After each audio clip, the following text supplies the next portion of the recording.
April 10th, 1943, Naval Air Station, Quonset Point, Rhode Island.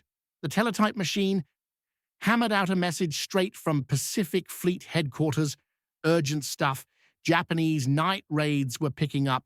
Over on Guadalcanal, troops were running on fumes, barely sleeping, nerves shot. The fleet needed a fix. Fast. Top priority. Get night fighters in the air. Lieutenant Commander William J. Widhelm looked over the orders. They were standing up VFN 75, the Navy's first night fighter squadron, 18 pilots, 6 ground officers, 30 enlisted men. Out of all those pilots, only 5 had logged time. Flying by instruments, just 3 had even touched a Corsair.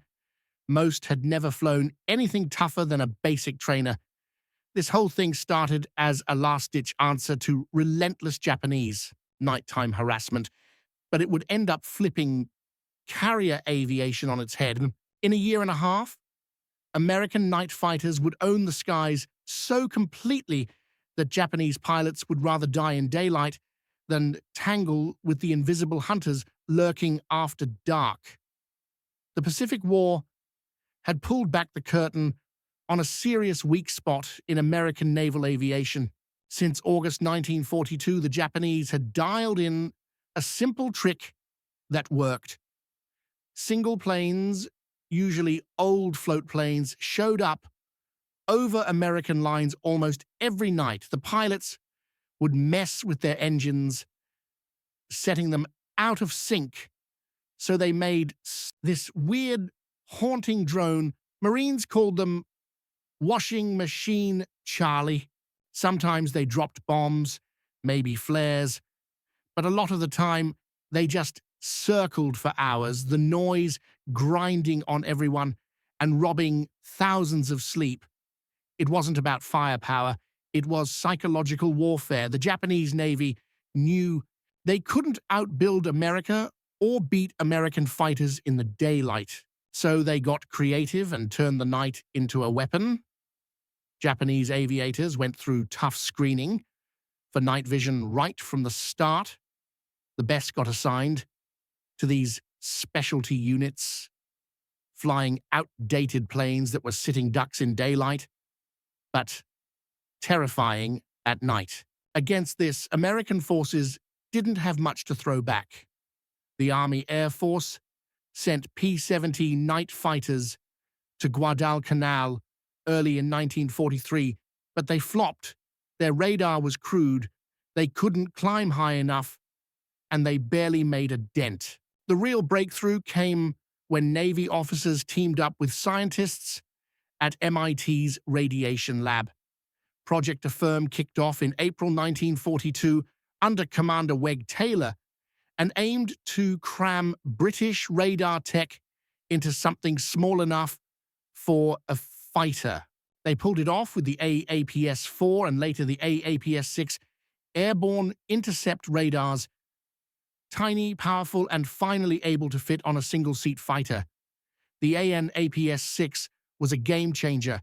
It worked at a 3.22 cm wavelength, could spot a bomber at 4 miles and track it right down to 50 yards. It had 2 modes: search, which showed targets as dots on a little 2-inch screen, and gun sight, which gave precise cues for aiming weapons. But gadgets weren't enough. Night fighting demanded a total rewrite of the playbook.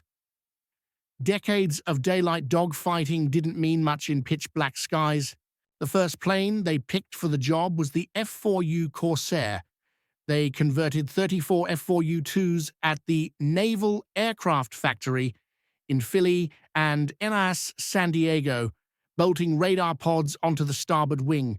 The cockpits got red lighting to save night vision, extra instruments for flying blind, and radar scopes positioned so pilots could actually use them without losing control. Eventually, the Grumman F-6F Hellcat took over as the top night fighter, with the F-6F-3N and F-6F-5N models becoming the backbone of carrier night ops. Training was brutal, At the new night fighter training unit at Charlestown, Rhode Island, instructors turned the base into a blackout zone. Dim lights marked out fake carrier decks. Arresting gear stretched across bare concrete. From dusk to dawn, it was all darkness. Pilots had to learn to trust their instruments, ignore every instinct telling them to panic, read radar returns while flying complicated intercepts, and land on strips they could barely see, guided by faint signals. Most washed out. Over 60% didn't make it. But the ones who did, they became something new: night aviators, ready to fly and fight when nobody else dared. Lieutenant John Phillips, who left Bell Labs for a shot at naval aviation, laid it out. For the rookies, forget what you think you know about dogfights. Night combat's a whole different animal. You don't get second chances. Spot your enemy first, pull the trigger first, or you're dead. Hesitate and it's over. On Halloween night, 1943, Lieutenant Hugh D. O'Neill Jr. wrote his name into the history books. Taking off from Munda in New Georgia, he caught a Mitsubishi G4M Betty bomber southeast of the Shortlands. That was VFN 75's first kill, and the first time anyone proved that radar-equipped fighters could actually hunt down enemy planes in pitch darkness. It rattled both sides. Japanese crews who'd spent over a year owning the night suddenly realized something unseen was stalking them. Meanwhile, the Americans who'd spent countless nights getting harassed with bombs and machine guns finally had a way to hit back. After that, things moved fast. Night fighting squadrons multiplied. VFN 76 got its start in February 1944. Then came VFN 77, VFN 78, and more. Eventually, there were 14 of these outfits.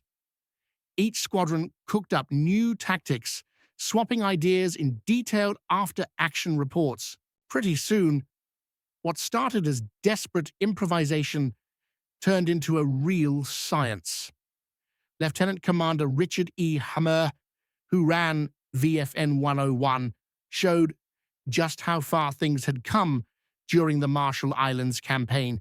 On January 29, 1944, his squadron launched from USS Enterprise in F-4U-2 Corsairs. First time night fighters ever went into combat from a carrier near Troy.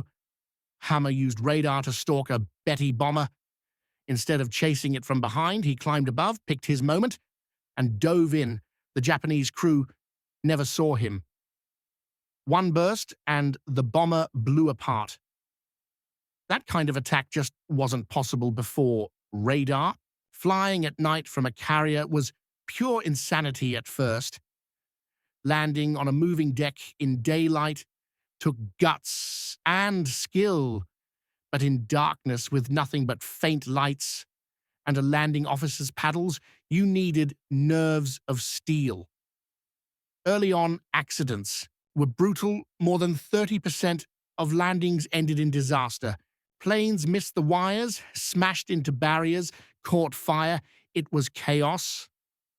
But the crews learned fast. Pilots started calling out their altitude and position so they could keep their distance without seeing each other. They set strict fuel minimums. If you dropped below 200 pounds, you ditched in the ocean near a destroyer instead of risking the deck. The Japanese tried to catch up, but they just didn't have the gear. Intercepted intelligence showed their commanders scrambling for answers. Some wanted to give up on night missions, others pushed for basic radar detectors, but Japan's electronics industry was already maxed out. Westinghouse in the US cranked out thousands of radar sets. Japan barely managed a few dozen, and most of those didn't even work right. Then came the F-6F-3N Hellcat in early 1944. It was steadier than the Corsair, easier to land, and perfect for night ops. Squadrons came up with new tricks, using radar pickets to set up barriers no enemy could slip through, or teaming up one fighter on radar and another on visual lookout. Shipboard fighter controllers got good at directing intercepts, stacking fighters at different altitudes for layered defense. Commander Turner F. Caldwell pushed everything a step further. He saw that mixing day and night fighters on the same carrier was a mistake. His idea? Convert a whole carrier just for night flying. On August 15, 1944, his plan became reality when Night Air Group 41 boarded USS Independence, the world's first true night carrier. The overhaul was huge. Independence got extra radar, new deck lights designed to stay low profile, and a flipped routine flying at night, fixing planes by day. The air group had VFN-41 with 14 F-6F-5N Hellcats and VTN-41 with 12 radar-equipped TBM Avengers. Everything from how the crew trained to when they ate shifted to fit life in the dark. September 12th, 1944, Night Air Group 41 launched its first big strike over the Philippines. The plan took guts: fly in at dusk, circle enemy airfields, and pick off any planes trying to sneak out at night. Lieutenant William E. Henry led the team, holding formation by radar, steering through the dark by dead reckoning. At 9:45 p.m., his radar lit up. Multiple Japanese planes climbing out of Clark Field. The enemy expected just another routine harassment. They flew the same old patterns. Henry's squadron hit fast and hard, knocking down 6 planes in 3 minutes. The rest of the Japanese pilots panicked. Some crashed in the darkness or during botched landings. By the time the Americans headed home, Night Group 41 had racked up 14 kills in the air and 20 more on the ground. Not a single pilot lost. Then came the Battle of Leyte Gulf in October. Night fighters proved their worth as the Japanese Navy made its last desperate push. American night patrols kept enemy scouts from finding the fleet. Lieutenant Edward Chastain of VFN-41 shot down 3 Japanese spotters hunting for Task Force 38 on October 24th. With no eyes in the sky, Japanese ships stumbled blind into battle, and the results were disastrous for them. Night fighters weren't just a shield anymore. They'd become a spear. Technology kept racing forward. The late war F-6F-5N Hellcats carried AN/APS-6A radar that could spot targets 6 miles out and track several at once. Identification, friend or foe, IFF gear stopped the kind of friendly fire messes that plagued early missions. VHF radios let pilots and controllers talk to each other from hundreds of miles away. Even little things made a difference. American pilots wore red goggles to protect their night vision and still read their gauges. Japanese pilots had to make do with homemade fixes. Training made a huge difference. At Charlestown, the Night Attack School cranked out 50 new pilots a month, all taught by combat vets fresh from the Pacific. Early flight simulators let pilots train without wasting precious fuel. Meanwhile, Japan's training system was falling apart. Fuel shortages, too few instructors, and outdated planes meant new Japanese pilots showed up with barely 100 hours in the cockpit, no night training, and no radar. Some American officers pushed tactics even further. Lieutenant Commander James S. Gray, running VFN-78 from the USS Intrepid, came up with the loose juice formation, 2 fighters roaming separately but close enough to help each other.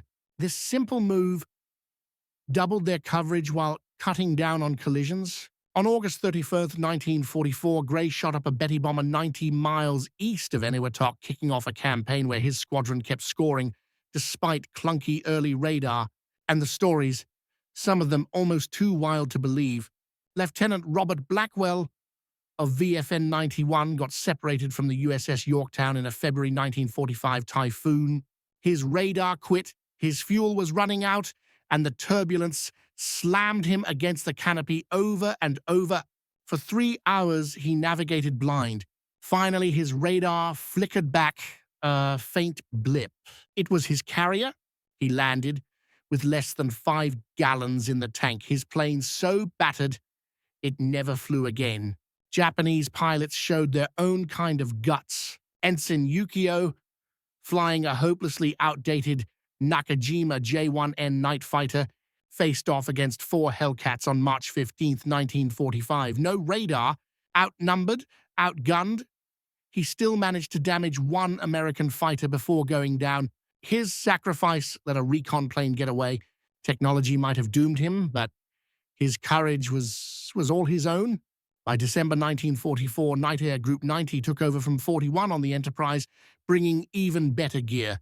Lieutenant Commander William R. Winston led VFN 90, flying the latest F-6F-5N fighters with the new APS-6A radar. The squadron had hammered out more than 3,000 practice intercepts in Hawaii. Winston pushed things further, inventing barrier patrols. Fighters set up overlapping coverage so nothing could sneak through. On January 12, 1945, during the Lingayen Gulf invasion, VFN 90 completely dominated the night. Japanese planes tried wave after wave to hit the fleet, but Winston's pilots, guided by shipboard radar teams, were always in the right place. Not a single enemy got through. Lieutenant John Morris took out 3 bombers in a single pass. His 6 machine guns all zeroed in at exactly the right range. Lieutenant William Levering shot down 2 torpedo bombers while flying just above the waves, barely 100 feet up. He used his radar altimeter to keep from plowing into the ocean, tracking targets through the mess of sea clutter. The numbers tell the story. That night, American night fighters racked up 43 confirmed kills without losing a single plane. Later, Japanese records showed the real cost. Out of 197 aircraft launched, only 34 made it back in working order. The psychological blow was brutal. Lieutenant Commander Susumu Kimura, one of the few who survived, put it bluntly, "We could not see American fighters, but they saw us perfectly, like fighting ghosts with machine guns. The darkness we had mastered became our grave." Production numbers showed an even wider gap.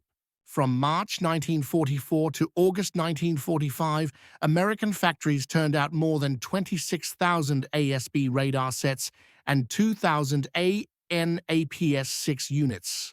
Japanese electronics companies barely managed 50 primitive airborne radars, most of which broke down after just a handful of flights. American carriers kept getting upgrades, better radar, new radios, sharper instruments. Meanwhile, Japanese crews stripped wrecked planes for parts, sinking deeper as things fell apart. The big picture? Night fighters changed the game. The Japanese lost the ability to scout at night, so the Americans could move their fleets without being spotted until the fighting started. That edge played a huge role at the Battle of the Philippine Sea. Night fighters kept Japanese scouts off Task Force 58 until the Marianas Turkey Shoot was already in full swing. At Okinawa, American night patrols shut down Japanese airfields after dark, forcing them to fly in daylight right into American guns. Maintenance crews rarely got the spotlight, but they made the whole-night fighter revolution possible.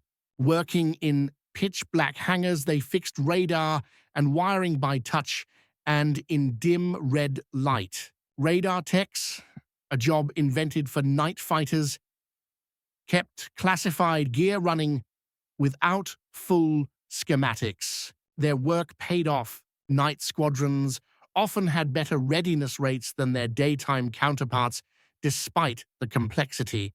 Guys like Chief Aviation Electrician's mate Harold Patterson from VFN 41 set the standard. He once worked 36 hours straight, patching up battle damage.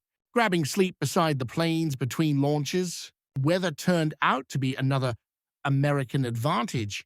Japanese doctrine called for clear skies and visual flying, but American radar fighters flew through clouds, rain, and fog that grounded the enemy. Some major Japanese raids fizzled not from combat, but because their planes couldn't get off the ground, while the Americans kept flying right through the mess.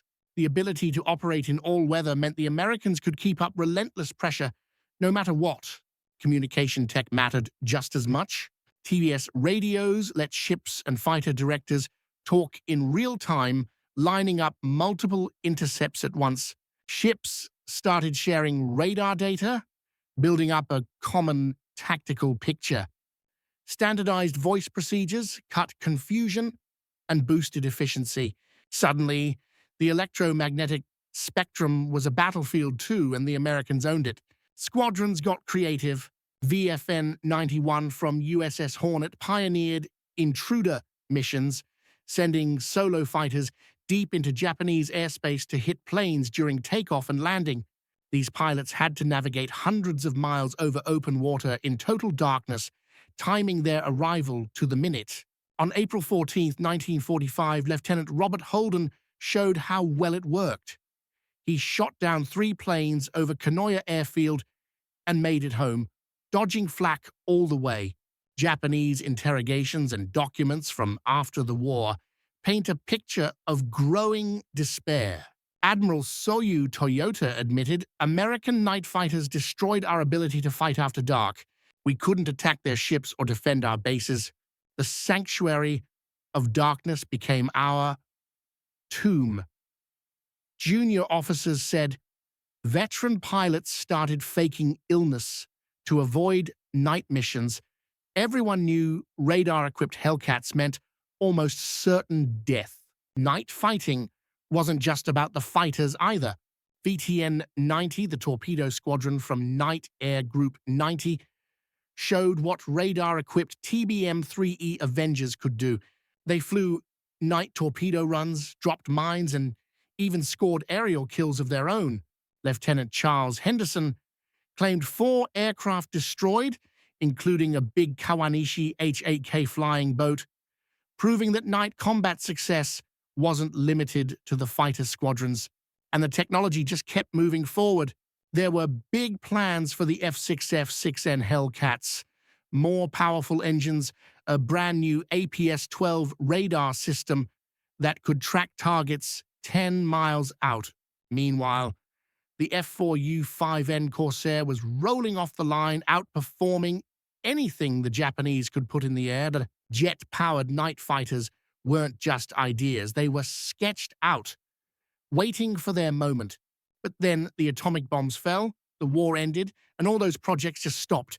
Still, what they'd learned laid the groundwork for everything that came after in night combat aviation. It wasn't smooth. Training accidents were brutal teachers. When 2 Hellcats collided over the USS Randolph on January 18, 1945, the Navy made altitude separation mandatory for night formations, and after Lieutenant Commander Robert Campbell's entire division went down during a night training flight on December 3, 1944, new weather minimums for group ops became the rule. Every tragedy forced the Navy to get smarter. Each loss added to a growing bank of hard-won knowledge that ended up saving lives and pushing the limits of what people thought was possible. Economics surprised everyone.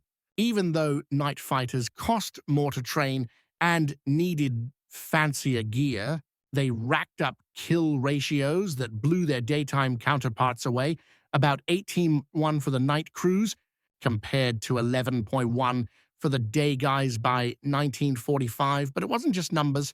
The psychological shock of night attacks kept the enemy grounded more effectively than just shooting down planes. Investing in night fighters paid off big, vindicating the handful of advocates who'd fought to keep the program alive, despite plenty of pushback from above. All this changed the Navy's culture. Night fighter pilots started out as outsiders, almost pariahs among traditional squadrons, but after proving themselves in combat, respect followed. Their skills, flying by instruments, reading radar, keeping radio chatter straight, became essential for every naval aviator after the war. The old days of just feeling your way through the sky were over. Now, technical know-how mattered just as much as stick and rudder flying. The era of the cowboy pilot was fading. The systems operator was taking over. Behind the scenes, logistics were a beast. Radar gear needed electronics techs, not just regular mechanics. Spare parts had to cross the Pacific, packed carefully to survive salt air. Even little things, special red light bulbs, radar scopes, delicate electronics, each had their own supply lines. In the end, the night fighter program's success owed as much to logistical muscle as tactical innovation. Then there were the milestones.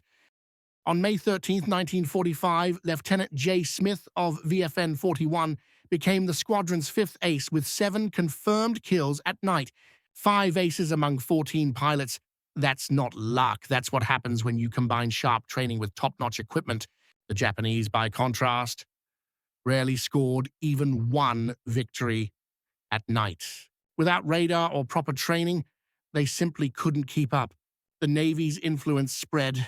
Marine Squadron VMF N513, trained and equipped by the Navy, pulled off impressive results from shore bases. Even the Army Air Forces started copying Navy procedures and using Navy gear, putting rivalry aside for once. Night fighter crews formed a tight-knit group, crossing service lines, bonded by skills no one else had. The Pacific threw its own curveballs. Tropical storms trashed planes just as easily as enemy fighters did. Sometimes glowing plankton in a ship's wake would give away a fleet's position, and with distances so huge, fuel management could make or break a mission. Every challenge forced new tactics, and bit by bit, these adaptations built a doctrine that worked anywhere. In the final stretch of the war, American night fighters owned the skies. Japanese aviators basically stopped flying at night.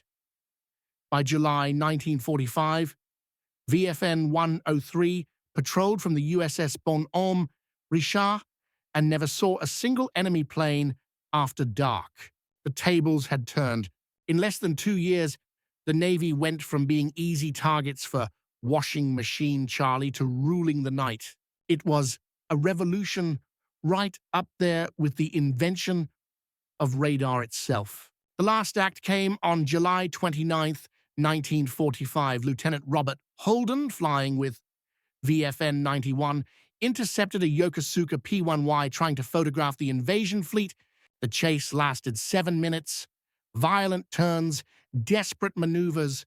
Any daytime fighter might have lost the target, but Holden's radar held the lock. His guns finished the job, sending the Francis into the sea. That was it.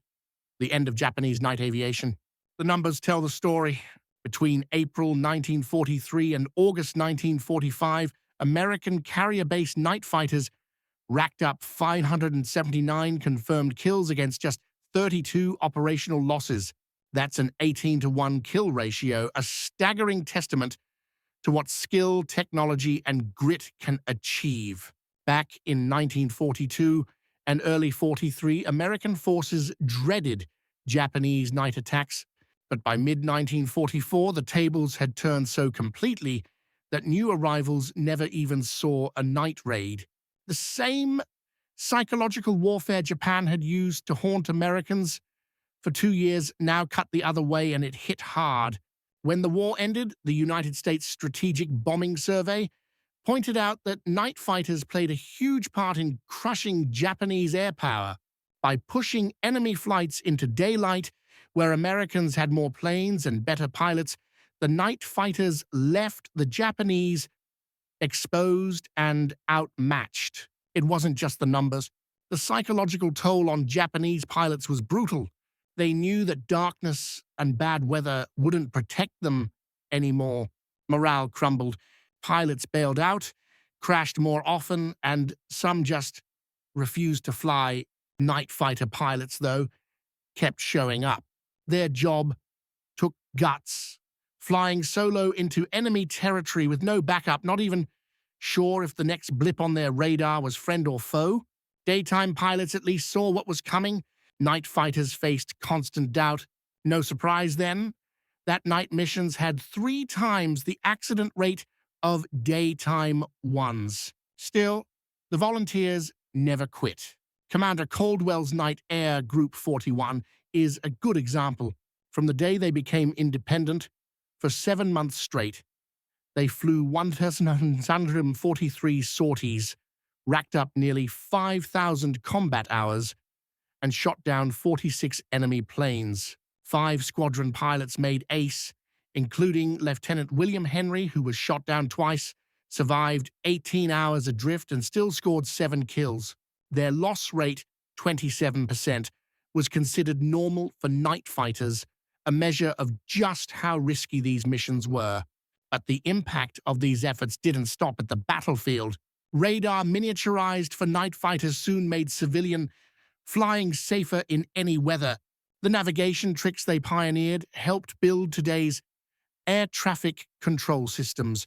Even things like red cockpit lighting, meant to protect night vision, started popping up everywhere, from astronomy labs to hospitals. The night fighter campaign forced innovation that ended up helping everyone. There were big lessons for military strategy, too. Night fighting proved that tech could wipe out decades of enemy expertise. The Japanese Navy had spent ages training for night combat, hand-picking crews for those missions. Americans, who started with almost nothing in 1943, took control in less than 2 years thanks to better gear and quick-thinking tactics. The takeaway: in modern war, the side that adapts its technology fastest wins, no matter how experienced the opposition. Leadership mattered just as much. Lieutenant Commander Russell Reiser, later head of VFN 76, set tough standards. Every pilot had to complete 50 practice intercepts before seeing combat. His squadron scored 23 kills and didn't lose a single pilot to enemy action. That kind of discipline became the norm for night fighter units. American industry played a quiet but crucial role too. Factories tweaked their lines to turn out night fighter versions of planes without slowing regular production. They built special trainers with radar and instrument-only cockpits. Even luminous paint for instruments took a coordinated effort, the kind of thing Japan just couldn't match, especially with its factories bombed and resources tight. Weather gave American night fighters another edge. In the Philippines, monsoons grounded Japanese planes for weeks, but radar-equipped Hellcats kept flying. That meant American carriers could keep up the pressure, rain or shine, while the Japanese sat stuck on the ground. Eventually, American night fighters stopped waiting for attacks and went hunting themselves. On July 25, 1945, Operation Gratitude saw 32 night fighters take out 29 Japanese planes, 18 on the ground, 11 in the air, wiping out night operations in that region. None of it would have worked without radar and the new tools that let pilots hit targets in the dark right on time. Communication upgrades mattered as much as radar. By 1945, American night fighters juggled 4 different radio frequencies, one for the ship, one for the division, one for emergencies, and one for landing. It sounds like overkill, but this backup system kept everyone in touch. Even when radios fizzled out or the enemy tried to jam them, the Japanese, stuck with just one frequency, often shared between units, ended up with a mess of cross signals and confusion during night battles. Maintenance kept pace with everything else. By the end of the war, dedicated night fighter maintenance crews could tear down and rebuild radar sets right on the ship. 2 years earlier, no one thought that was even possible. People like Chief Aviation Machinist's mate Robert Chen of VFN 90 pushed things further. He came up with field fixes that bumped radar reliability by 40%. Word spread fast, and pretty soon the whole fleet was using his tweaks. Commanders actually encouraged this kind of ground-up innovation, which kept pushing the technology forward. Flying over the Pacific brought its own headaches. Night fighters usually stretched their range to the limit, so pilots had to watch every drop of fuel. Lieutenant Donald Patterson of VFN 41 figured out fuel-saving cruise settings that let them fly 20% farther, reaching deeper into enemy territory. He shared these tricks through newsletters and training, and this constant sharing became the norm. Everyone learned from everyone else fast. The effect on the Japanese was huge. After the war, pilots described American night fighters almost like ghosts, able to see in the dark, read minds, just appear out of nowhere. This fear went way beyond tactics. It shattered morale. The technology spawned legends that logic couldn't touch. Marine Captain Marion Carl saw what was happening when he visited Navy night fighter squadrons in 1945. The Navy has created something entirely new, he said. Warriors who fight in a place where the old rules don't matter. These pilots hunt by instrument, not sight. They kill without ever seeing the enemy. It's both impressive and a little unsettling. Night fighters paid for themselves many times over. Each one stopped about 50 tons of bombs from hitting American forces. The squadron saved more money than they cost, and the real payoff was letting thousands of troops actually sleep, an advantage you can't really measure, but everyone knew it mattered. The last missions proved total dominance. On August 14, 1945, VFN 91 flew one final patrol over Japan. No enemy planes even tried to take off. The threat was so clear that the Japanese chose to stay grounded rather than risk certain death.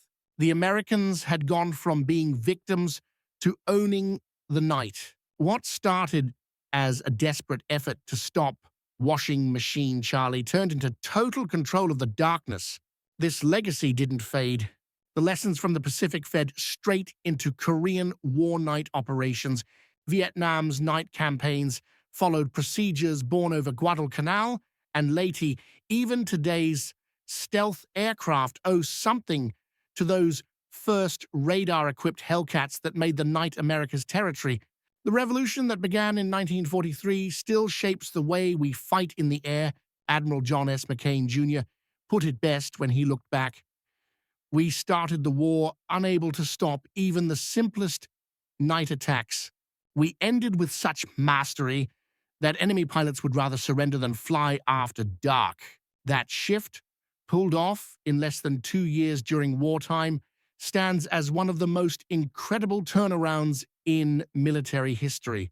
But for all the high-tech talk, it always came down to individuals. Every victory was built on someone's nerve. Pilots alone in the night, trusting their training and instruments when everything inside screamed at them to turn back. Lieutenant William Crawford spent his 23rd birthday floating for 14 hours in shark-infested waters after a night fight. Lieutenant Robert Murray landed his shot-up Hellcat blind after enemy fire tore away his canopy and wrecked his controls. James Patterson managed to stop his plane just feet from disaster, catching the last arresting wire with a half-severed tail hook. Their stories show that courage kept pace with innovation. At dawn, on August 15, 1945, Lieutenant Commander Winston led the last night fighter patrol of World War II. His Hellcat circled above Task Force 38, radar sweeping empty skies. The enemy never showed. The transformation was finished, and there was no going back. Just 28 months before, American troops felt powerless under those relentless Japanese night raids. They were tired, completely drained, and the enemy seemed like ghosts, impossible to find, impossible to fight. Fast forward to this morning, Japan lay defeated, and now American night fighters ruled the darkness so thoroughly that Japanese pilots would rather die than face them. The numbers only hint at what happened. Sure, 579 victories for just 32 losses is incredible. And yeah, going from 0 to 14 night fighter squadrons in 2 years is wild. But the real win was in their heads and in the way they fought. The US showed the world something huge. When you use tech the right way, you can turn the old rules of war upside down. It didn't matter who had the longest tradition or the bravest pilots. When the sun came up on August 15th, 1945, the country that blended science and combat best stood on top. Winston sat in his Hellcat, staring at a radar screen full of nothing but empty sky. Those Japanese pilots who once owned the night? Gone. Not just shot down. Broken too by an enemy who had turned their old hiding place into a deadly trap. The tables had flipped completely. America owned the night now, and with it, the future of air combat had changed for good.